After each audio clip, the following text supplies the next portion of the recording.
Okay. These folks find goddamn murder, gang charges, and like they saying I'm trying to like get more ranking in the game. That's why I guess that's why the shit I did, whatever the shit they accused him, he's like. Attorney Anastasios Manetas, who represents Miles Farley in the YSL RICO case. He was arrested as he arrived for court, taken into custody.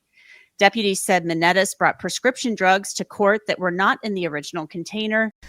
And we are back, Thank you for watching this video, y'all. Go ahead and hit that like button. Hit that like button if you would like to see all charges dropped against Miles Farley. This video is all about how, to me, in my opinion, and in many of your opinion, the Fulton County District Attorney's Office is railroading. They're just railroading Miles Farley, y'all. After Shannon Stillwell was found not guilty of the Shamel Drinks murder, these charges against Miles, in my opinion, should have been dropped. But we're going to see that the district attorney intends to continue to pursue murder charges against Farley, and we're going to go through all of it today, including jail calls and a Hail Mary motion that his attorney filed just yesterday. So without further ado, y'all, let's go ahead and get into it. Don't forget to comment, like, subscribe, and let's do it. Quay Nichols enters the BP and meets up with Stillwell. So here we have Shannon, who's already entered the store. He's here in this pink hoodie. You have Quay Nichols, who's up here in the green hoodie. 21:52. So we've seen this footage a million times already, but I'm showing it to you again so that you can identify Miles. Miles going to come walking in. And he buys something for the driver of the Audi in the pink hat. Now, Miles is described as a college grad, as an entrepreneur, and he was riding with these guys. Miles Farley. This is Miles here, who was in the driver's side rear seat of the Ford Fusion. This is Miles here, y'all. So as you can see, Shannon's about to give him a jump scare. Shannon's already on it. Look at him. That Nichols was driving enters the BP. Stillwell gives him a jump scare. If you remember, there was a tape or a jail call recording. I believe it was a jail call. And Shannon said, I don't even know why Miles got out the car. Well, this is what Shannon's talking about. You can see there at the BP, Miles goes strolling in. He doesn't buy anything. And he goes right back out of the store. This is all we know about Miles, really. This is all we know about Miles Farley right here. So they walk out. 153. Miles is going to talk to somebody, apparently in this white car. Farley goes and apparently speaks to someone in the white vehicle with the black top. Briefly, or he looked in the car. Maybe he didn't see the person he was looking for. Farley returns to the rear seat, gets into the implying someone may be in the front passenger seat. Now, at this point, I was saying, okay, we see Miles Farley get out the back seat. He gets back into the back seat. It's very likely somebody's in this front passenger seat. And they later say at trial that was DeMarco Boyer. So Boyer never gets out the car. Neither does Demekion Garlington. So we have to infer that those two guys were there. That's all we see of Miles Farley, y'all. That's all we see of Miles Farley. So due to the fact that this led directly to, well, I shouldn't say led, this happened directly before the Drinks murder. They charged Miles Farley with murder, y'all. They charged Miles Farley with murder. Good morning, I got to get this right. Takoya Woods. Good morning, Sacramento, California. It's early for you. Morning S, morning Unique, morning Gemini. So here we have Miles, who was just going about his business. I mean, I imagine he knew who he was rolling with, though. You know, we don't want to be naive about things, but he didn't seem to do anything that would indicate that he was going to be involved in any kind of murder or whatever, right? The most likely, if it had been any of the YSL guys, okay, that's the guys, the 5 guys in the car, in those 2 cars. If it had been any of them, I think most people would agree Shannon Stillwell would have been the most likely of the 5 because he had the best vantage point from which to shoot. Okay, we're going to see that. So Shannon, I'm certainly not saying he did anything. What I'm saying if one of the YSL guys had done it in one of those 2 cars, Shannon would have been in the best position. So we can see Mr. Drinks pulling up to a red light. Drinks arrives at the stoplight, followed by Stillwell, then Nichols. And as you can car see, that just pulled up to the light now. the second car, that's the red Shannon. vehicle. So Drinks is going to get shot through his driver's side. Excuse me. Let me see. His passenger side window. So Drinks is on the left. He's going to get shot through this right passenger side window and door. Yes. So, of course, since Shannon is driving, he's going to be the closest and in the best position to do that. The Audi. The Ford Fusion pulls up behind. The Ford Fusion pulls up behind Stillwell, who's in the Audi. You can tell initially the Ford Fusion is behind Stillwell. So this Ford Fusion and Miles Farley is in this Ford Fusion, in this car behind Stillwell. So you have Drinks to the left. To the right of him, you have Shannon and Demikion Garlington. That's what the investigators say. They're in an Audi. And then behind them, you have Quay Nichols, DeMarco Boyer, and Miles Farley. So Miles isn't even in a position, even if he had a gun, he's not even in a directionally, he couldn't have made a shot into the passenger side of this car up here to the right. So you have to ask yourself, what is their theory that he actually did? Because he's not even, if you can, I don't know how clear you can see this, but I can see it quite clearly. You have Drinks to the left. You have Shannon in a white Audi.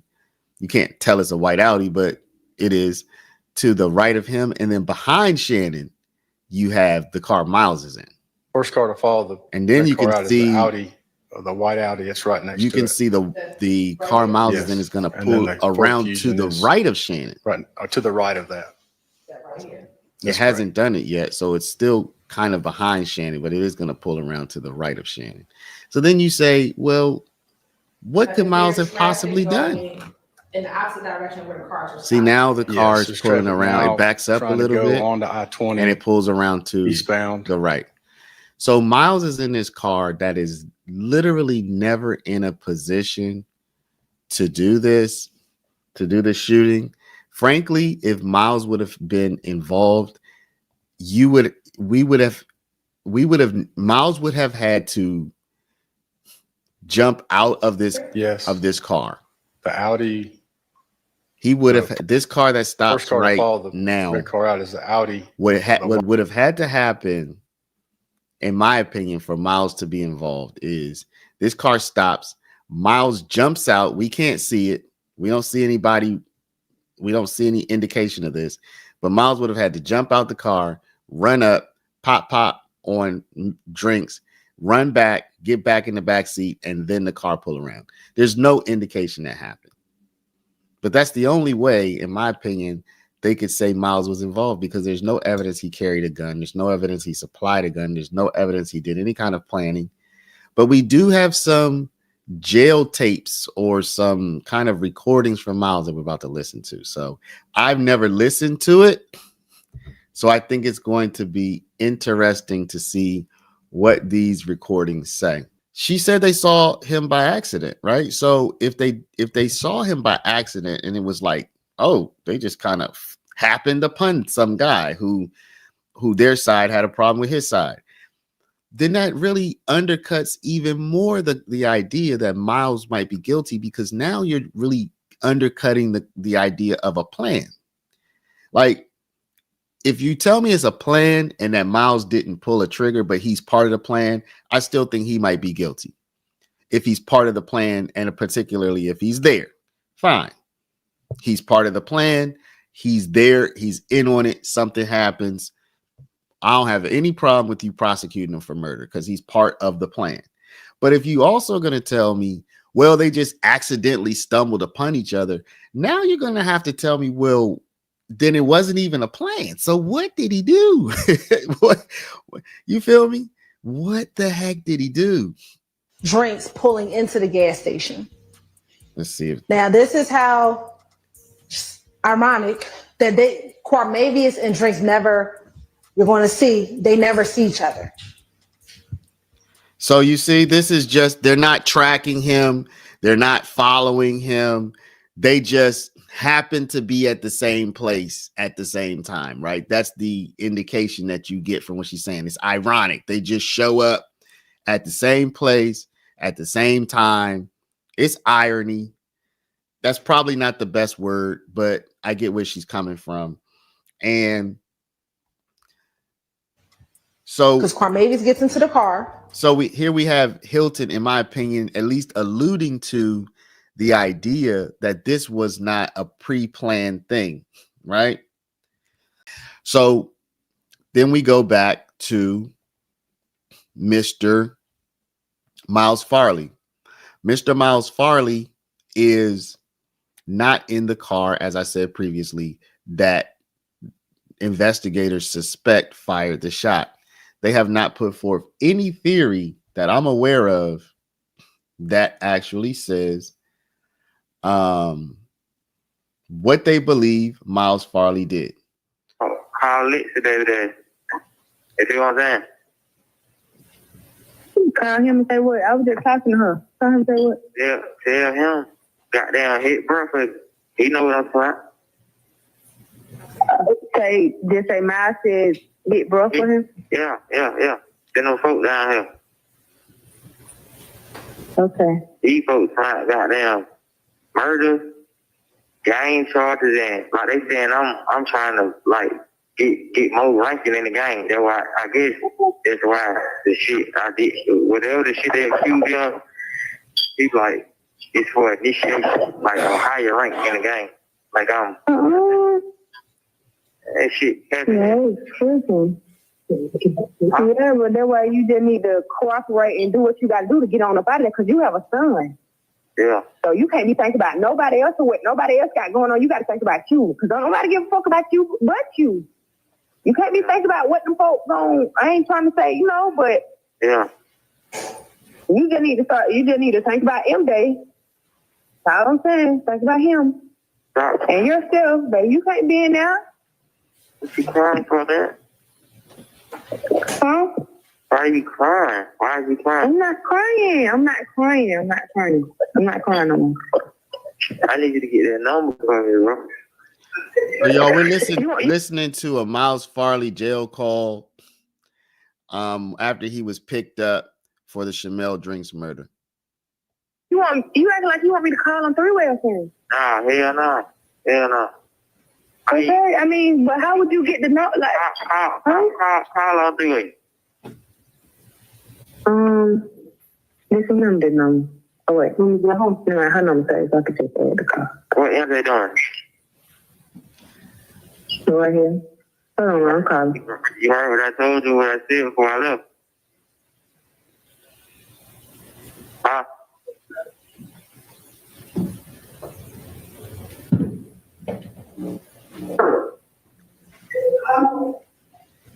Okay. Yeah, I got you. Munchie, I see what you're saying. Munchie says she's telling him to snitch, but he's saying, but there's nothing to snitch about. So Munchie, that's why she said you got to take care of you, I guess, right? Hey, we got 1,500 people. So, Yeah. But I was just talking to her literally like right before you called. I said, you heard what I told you before I left? What you say? No, I didn't hear you tell me nothing. I love you too, man. Don't let me fuck you down, bro. Stop crying. I was going to cancel my claim, but I'm going to keep doing it. Hey, listen, I'm going to give you my Wells Fargo thing so you can go in there and sell this money to you. It's $1,200. I got to give you the login, you know what I'm saying? So you can sell. What? You didn't ever get that money?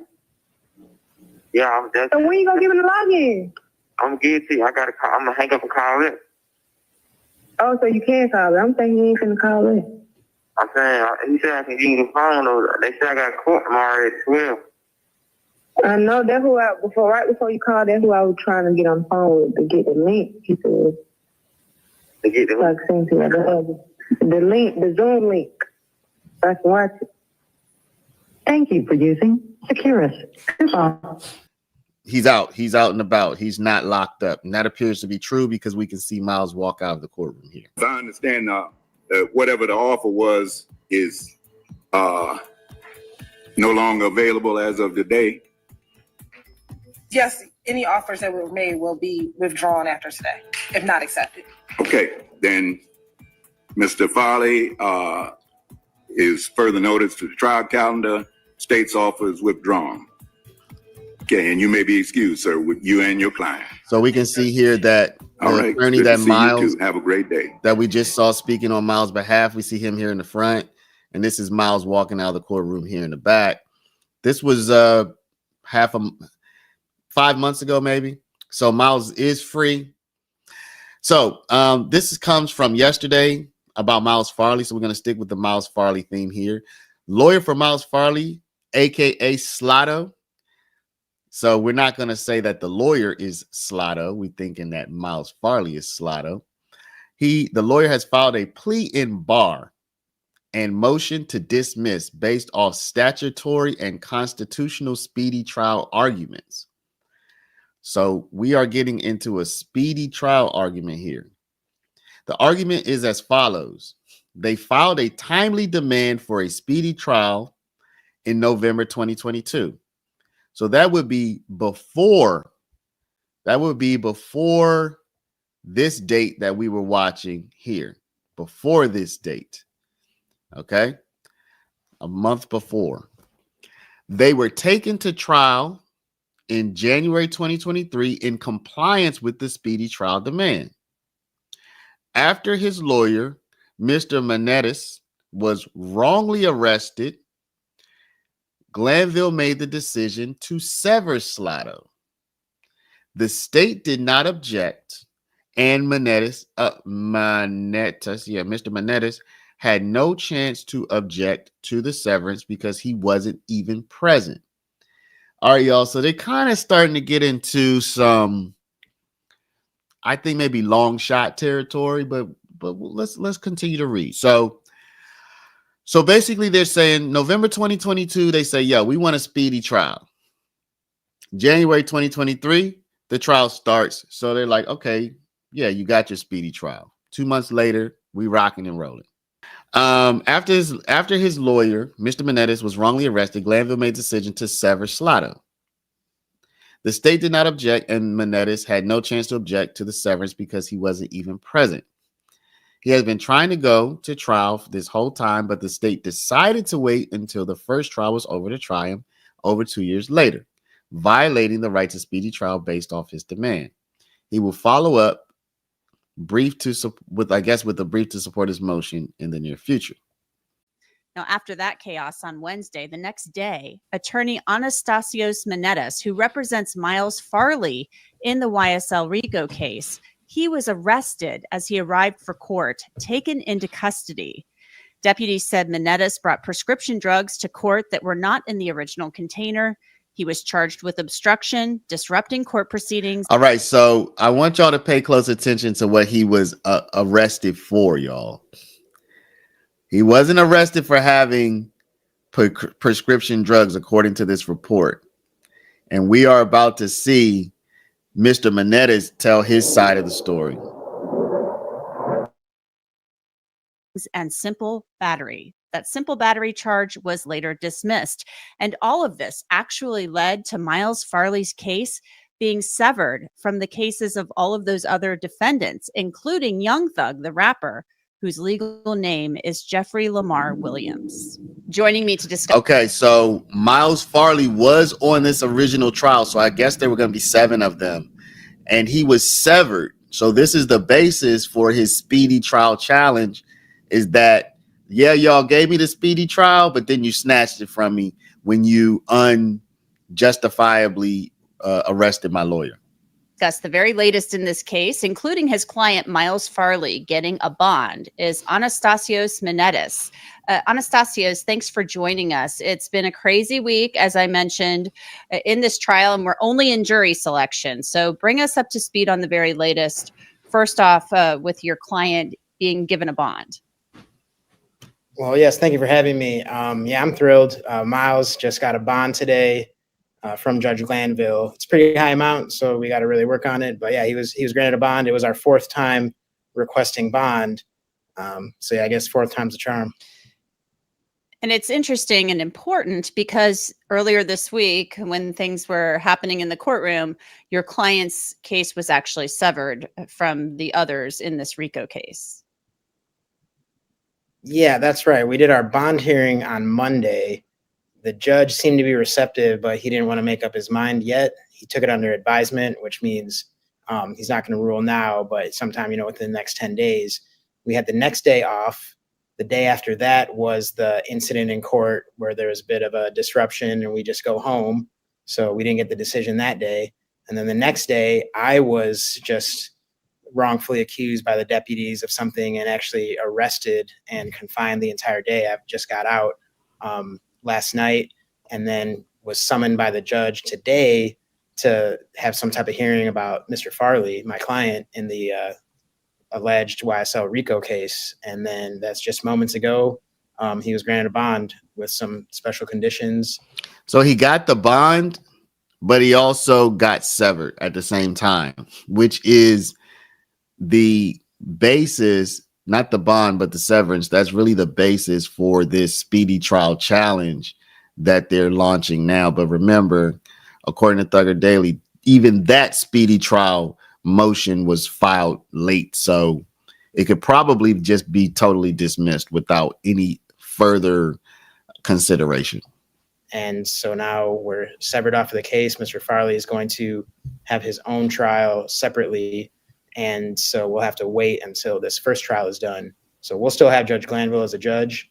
And at some point, he'll begin our trial when this RICO trial is done, the one that we were severed from.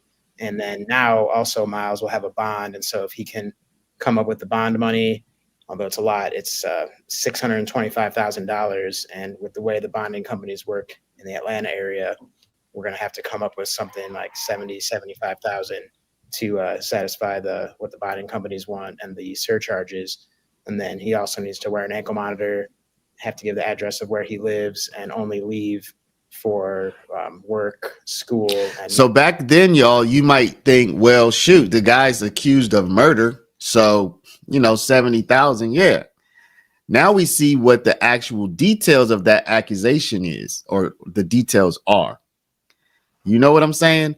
If you tell me, hey, guy's on trial for murder, he gets a bond, but it's 70,000 out of pocket. Okay. Sounds like, he's on trial for murder. Then you see all of the details and you're like, this guy shouldn't even be on trial for murder. By the way, y'all, please do hit the like.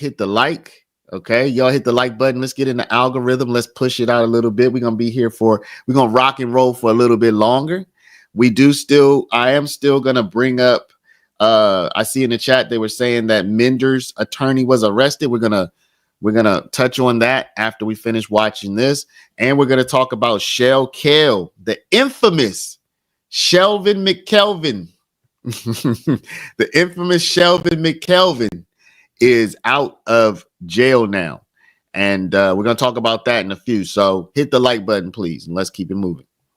Medical emergencies. And he also has a curfew, and he needs to stay away from certain areas that the state requested because they're going to plan to allege that those areas have some kind of gang activity going on. But, they haven't proven anything yet. That is a hefty bond. So I'll be interested to see if you are able to come up with that. You mentioned, the incident involving you at this courthouse. Right. This happened on Thursday where you were arrested, taken into custody because you had some medications that were not in a prescription bottle. So tell us a little bit about what happened. Yeah, what happened is I'm prescribed 3 medications, by my doctors. And I currently do take those medications. I need to have them on me. So they're in my work bag. I had 2 of the original containers, and the pills for the 3rd medication, some of them I had put in one of those containers because the pill bottle for that one is quite large, and I just thought it was hefty. And it's notable that here in Georgia, you don't even have to have them in the original container or one separate container at all. So if you're prescribed a medication by your doctor, like I am for everything that was in my bag, then you could have had them just wrapped up in one Ziploc bag or aluminum foil, and that would be lawful.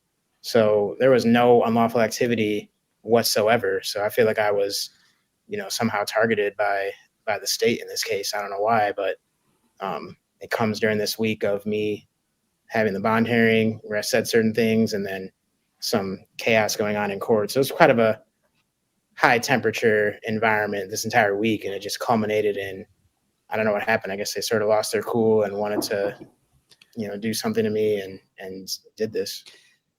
Now it's interesting that you're saying that you were prescribed these medications in Georgia. You can carry them without the bottle, which is interesting. So was this a misunderstanding? I mean, you'd have to ask maybe the district attorney's office and the sheriff's department, because I don't see how it could be a misunderstanding. The law is so clear. So had law enforcement had any basic knowledge of the law, they would have known right away that I wasn't violating anything. And further, they didn't even bother to wait for me to try to explain. They didn't call my doctors. They didn't allow Y'all, me. what is this? Is this incompetence? Is this intimidation? Is this intimidation through incompetence? Now, I know a number of you are going to say they dirty. They did. Okay. Maybe they are dirty. Okay. I mean, the thumbnail of this lives is did him dirty, talking about Miles. So I definitely think they're doing Miles dirty 100%. And I still have some sliver of hope that they will just drop these charges. So I certainly think there's a chance that they'll drop these charges and just let Miles walk free. But we also have to see they just dropped charges on 6 people, and Miles was not one of them. So you do wonder, they were willing to do a whole slew of drop charges. They kept Miles on. He's planned to go on trial in February. They could have just dropped the charges on him when they dropped the charges on all the other 6 people, and they didn't. So that makes me nervous for Miles that they aren't going to just drop the charges. But with that said, what is this all about, y'all? The pill thing, like, you know what I'm saying? Like, what is this? Is this just because I can't imagine who is running this organization. You know what I mean? How is this even possible? How is it even possible? Have it tested or anything like that, and they just jump to conclusions. And even worse, they charged me with a felony. So I'm getting a little taste of what I see day in and day out with my clients, of just these trumped up charges, these overcharged cases. So they took it even one step further. Not only did they wrongfully try to accuse me of having pills not in their original container, which is not a crime in Georgia, they accused me of violating a controlled substance statute just because a couple of the pills of one bottle were a different dose than what the bottle says. And that was only because, as often happens, my doctor changed the dose a couple months ago, and then I left a couple of the old dosage in there, but they're the same medication and they're only off by 5 milligrams. And because the pills are a different color, they tried to say that, well, that's a controlled substance and that's illegal for you to even have that at all. And because the pill bottle says 15 milligrams, that you had a 10 milligram one of the same type, and because it's a controlled substance, then you're now in violation of the Controlled Substance Act, which is a felony. Pretty serious, but I'm not afraid. I have a great attorney, Mr. Brian Tevis, and I'm innocent, didn't do anything wrong. Grand grinding, grandma of 18. Worried, but y'all, how many attorneys have we seen need attorneys in this situation? If you take the combination of attorneys who needed attorneys and attorneys who had to testify in court, this has just been absolutely wild. You just had a lawyer say, I'm not worried because I have a great lawyer. Brian Steele, who's a great lawyer, needed a great lawyer to help him get out of trouble, y'all. You know what I'm saying? All the way to the Supreme Court of the state. Example of what they do to people. So to your question, that would be something like in court that I'm sure, it's like speculation. How am I to get in their head and ask myself, why did they do this? But I can look at the circumstances and say that I don't think they're ignorant of it. I think maybe they knew what they were doing, or, I don't know. So, I mean, I don't know how they organize their things. I don't know how they make charging decisions, but that's what happened. And so I guess I can leave it to your audience based on the circumstances to, also speculate about why they did that, especially in the context of everything going on this week and the bond hearing and the things that I said in that bond hearing. Now, there was a simple battery charge that you had faced. So now he also had a charge of simple battery, y'all, so he had the having the pill in the wrong container charge, which he says isn't even a crime in Georgia. We'll take his word for it. He had the controlled substances charge because the dosage on one of the containers didn't match the dosage of the pill they found. So they were really like, you know what I'm saying? This was a serious thing for them. They did an investigation into his pill bottle and his milligrams. And now he also had a battery charge due to probably some kind. Well, let's see. So in this whole incident, when he's being arrested, he gets a battery charge as well. But that charge was later dismissed. You were accused of, I guess, doing something with a sheriff's deputy, brushing up against him. Tell us a little bit about that. So yeah, that's just more of the same. So they've already done this unlawful detention on me. They're already accusing me of something I didn't do without any investigation. And I'm in handcuffs completely. I turn around, I let them put the handcuffs on me. I don't resist at all. And then a colleague of mine says, throw me your phone. And I did want him to throw him my phone, not because I have anything in there to hide, but that is my attorney phone that I have sensitive information about my clients, their medical information. They had already violated my medical rights and privacy. So who knows what they're going to do? There's confidential stuff in that phone they're not allowed to see, but that wasn't my main concern. My main concern was I knew that everybody would be talking about me going to jail. I knew that people such as yourself would talk about it and that my clients would see that. And they did. Some of my clients are very concerned. They're concerned for their own case, obviously, and their advocacy. But, I have pretty close relationships with my clients. So they're also just worried for me in general. And had someone not had my phone while I was in jail, I couldn't continue my business and communicate with my clients because I don't have anywhere else where their numbers are stored. And now my phone is getting all these texts about, are you okay? Is my case still okay? Are we still good for court in a couple weeks? And then especially why I'm afraid is because the Fulton County Jail is really disorganized right now and really backlogged. If it wasn't for my attorney, Mr. Tevis, I don't know when I would have really gotten out. I recently had a client who was detained unlawfully. She's pregnant. She's 7 months pregnant. There's a suspended license case that she resolved in traffic court, but because the state didn't take the warrant out of the system, she's pulled over during a traffic stop, and they think she missed court, even though she didn't miss court because there was no court to miss. The case was resolved, and she spent about 4 days in there.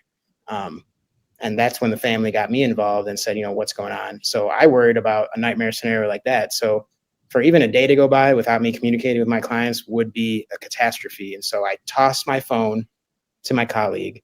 And because I tossed it while my hands were tied behind my back, because I got the phone out of my pocket with one of my handcuffed hands, it touches on the bulletproof vest of one of the captains. And it was wild. I could tell they were just like sharks circling me. They just couldn't wait. It was crazy. The only way I can really describe it is like a bunch of children when a piñata bursts and the candy falls down. When they saw that phone just brush and touch on the deputy, the captain, they got so excited and they're like, battery on officer. And, and I started getting that strange energy that you get from police that commit, violent misconduct, where they say things like stop resisting while they're just punching someone in the head who's tied up and not moving. So I was just getting that energy. And so that's what it was. And then they tried to charge me with that. And it was actually so ridiculous that they ended up dropping that. And instead they charged me with willful obstruction of an officer for that. But that's also wrong. So they're funny. They tried to fix it and they're wrong again. And because the detention was unlawful, you actually are allowed to resist, which I didn't. So even if I did do something they were saying I do, it would be a not guilty under the statute. All right, y'all. So just to give a quick summary, who we're looking at right now is the attorney for Miles Farley. So far this morning, we've been talking almost exclusively about Miles Farley.